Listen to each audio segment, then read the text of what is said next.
idznillah, kecuali untuk ditaati dengan izin Allah. Jadi Rasul itu diutus untuk diapa? Ditaati dengan izin Allah.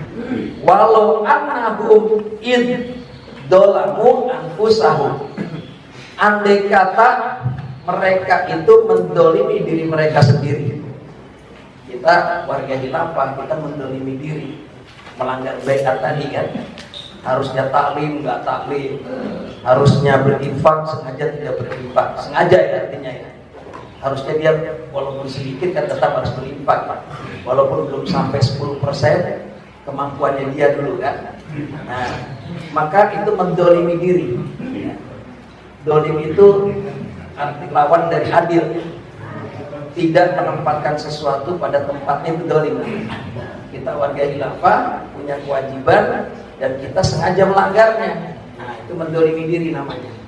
Idzalamu anfusahum, di situ perintahnya ja'uka.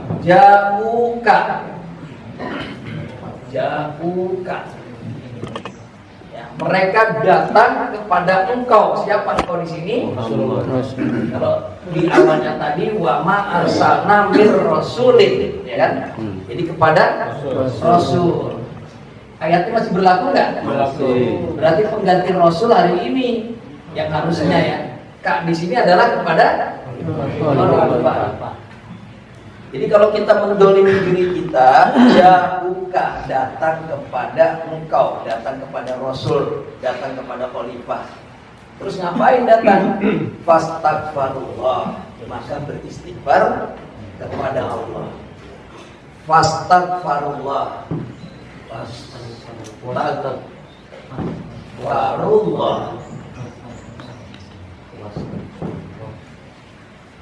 Wa tofa wa ya wastaghfirullah kan maka fastaghfirullah, maka mereka beristighfar, mohon ampunan kepada Allah. Jadi istighfarnya di apa? Di hadapan khalifah.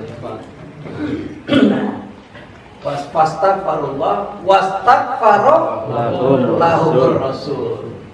Wastaghfaro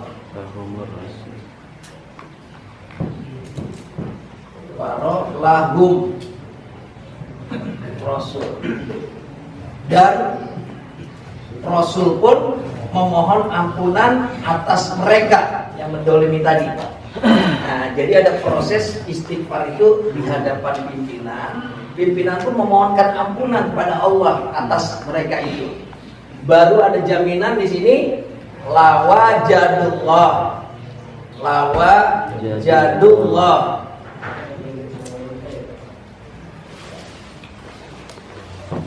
Lawajadullah apa? Tawabar rahim. Tawabar rahimah. Lanya la taukid. Pasti mereka akan mendapati Allah itu Maha penerima taubat, tawabar rahimah, dan Maha penyayang. Jadi Allah akan memberikan taubat dan kasih sayangnya itu kalau kita istighfar di hadapan pimpinan. Kalau kita punya kesalahan. Artinya apa? Ja'uka ini harus ada keinginan diri kita dulu kan. Jadi bukan dituntut-tuntut, itu bukan, harus dikasih kesadaran dulu. Mau nggak bertahkim di dunia daripada tidak hadapan Allah? Udah nggak ada lagi dia namanya penyesalan taubat itu di dunia ini. Ya kita ini bertobat. Nah jadi misalnya sengaja kita tidak mau taklim, padahal tidak ada udzur syar'i ya, tidak sakit, tidak apa. Nah maka yang bisa membatalkan ketaatan itu adalah izin.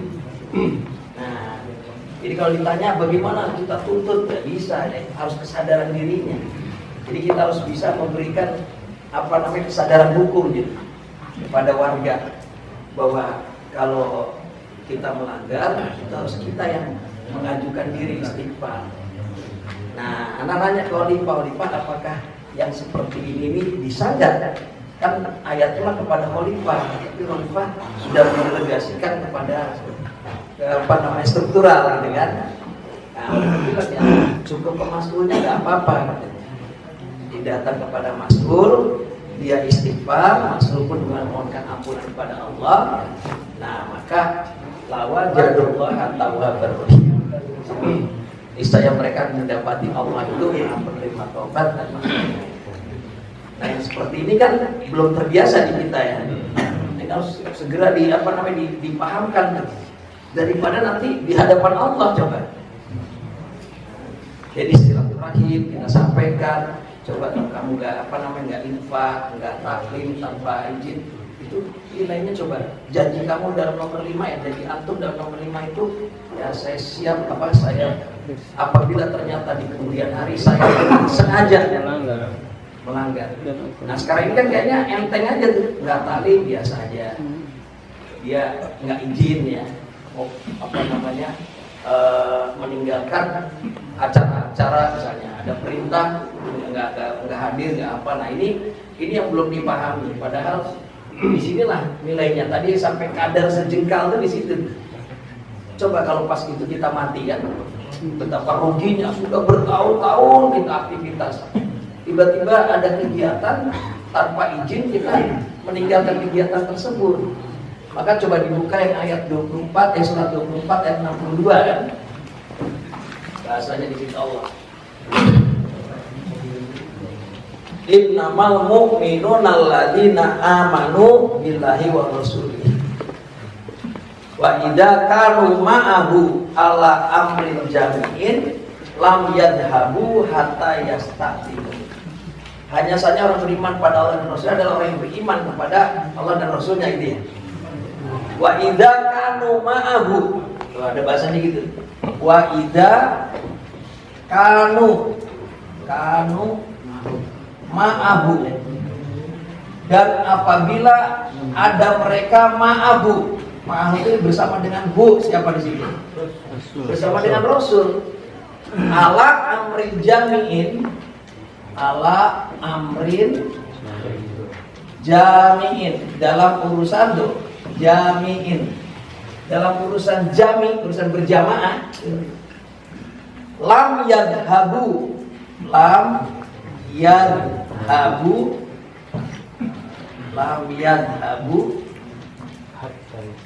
tidak meninggalkan, lam yadhabu tidak meninggalkan mereka hatta yasta'dinu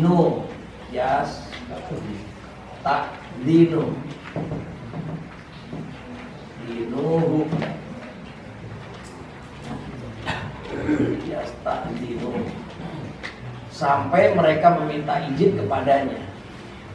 Jadi tidak meninggalkan hatta yasta'dinu. Oh, betapa coba diatur apabila ada mereka bersama dengan Rasul, kita dengan struktural gitu kan, struktural kita ala amrin jami'in dalam urusan jamaah, tidak mereka meninggalkan hatta yasta'dinu, tidak meninggalkan yadhabu hatta, tidak meninggalkan struktural sampai mereka meminta izin kepadanya. Terus apa di situ? Wa idza yasta'danu kali innal ladzina yasta'dinuka ulaika yu'minuna billahi wa rasulihi. Sungguhnya orang meminta izin kepada engkau, mereka itulah yang beriman kepada Allah dan Rasul. Tuh. Jadi yang minta izin itu orang beriman, jangan disalahin kalau minta izin kok. Nah, persoalannya kadang-kadang ada maskul amir yang gak enakan gitu kan. Kalau udah diizinkan tanggung jawab tuh. Mir, gimana Mir ya? Ini apa namanya? Ada pertemuan keluarga ini. Aku kok minta izin terus sih. Ya Mir ini. Tapi begitu bilang ya udah nah izinkan. Nah, berarti itu udah tanggung jawab maskulnya. Dia berarti dalam posisi sudah izin pada maskul. Tapi kalau dia minta izinnya sudah di jalan misalnya kan, Mir, anak ini bukannya minta izin, namanya itu pemberitahuan kan. Nah, kalau pemberitahuan lain lagi. Mendingan nggak usah dijawab kalau itu. Masalah itu nggak usah jawab, itu namanya cuma ngasih tahu, bukannya minta izin. Mir, anak ada di Jakarta nggak bisa ikut taklim. Itu izin apa pemberitahuan? Nah, pemberitahuan. Nah, itu yang harus kita benahi, tapi apa diluruskan. Minta izin dulu baru jalan. Mir, boleh nggak? Satu saat seorang amir itu boleh. Enggak mengizinkan untuk harus ikut taklim. Harus bisa tegas begitu. Kenapa? Karena dia udah sering minta izin. Ini ada keperluan penting nih. Dia harus ikut di dalam taklim. Enggak, anak nggak izinkan. Bisa nggak ngomong begitu Mas? Harus bisa begitu. Satu waktu itu memang itu haknya ya. Maka di situ fa'idas ta'danu kalibadin sayyid fa'dan liman syi'ta minhum. Maka barang siapa minta izin kepada engkau, maka izinkan liman syi'ta minkum, kepada orang yang kamu di antara kalian, yang kamu kehendaki di antara mereka. Jadi memang haknya pimpinan dengan mempertimbangkan tadi, dia udah sering izin, nggak usah ini. Nah, itu haknya. Tapi mungkin kalau ada warga yang baru diizinkan gitu kan, karena memang dia masih belum ini, saya izinkan ya. Dan itu tanggung jawab mas'ul jadinya. Jangan juga kita ngiri itu mau diizinkan kok saya enggak. Pertimbangan mas'ul, dia masih lemah imannya, dia baru menjadi warga, itu harus pertimbangan seperti itu. Nah, maka kembali ini 4 sampai nanti kalau sudah diputuskan surat 65-nya itu, ayat 65-nya. Fala wa rabbika la yu'minuna hatta yuhaqqimuka fi ma shajara bainahum tsumma la yajidu fi anfusihim harajan mimma qadaita wa yusallimu taslima. Artinya proses istighfar ini bisa bila perlu ada sanksinya. Kalau memang dipandang dia melanggarnya itu misalnya berat, selain istighfar, antum harus saum sunnah Senin Kemis, antum harus saum, apalagi kalau membatalkan janji ya, kifarat janji 3 hari berturut-turut misalnya kan, surat Al-Maidah 89 di kifarat membatalkan 5 ayat 89. Dia sudah berjanji dia batalkan, maka kifaratnya itu sampai nanti memberi makan dan sampai saum 3 hari berturut-turut. Nah, maka harus diterima keputusan daripada pimpinan. Fala wa rabbika, maka demi Rabbmu, la yu'minuna, mereka tidak beriman, hatta yuhaqqimuka fi ma shajara bainahum, sampai mereka bertakim kepada engkau terhadap perkara yang mereka perselisihkan. Tsumma la yajidu fi anfusihim harajan, kemudian kamu tidak mendapatkan dalam diri mereka itu satu keberatan mimma qadaita, terhadap apa yang kamu tetapkan, wa yusallimu taslima, mereka menerimanya dengan sepenuh hati. Nah, itu orang beriman itu harus begitu, udah diputuskan ya samina wa ta'na.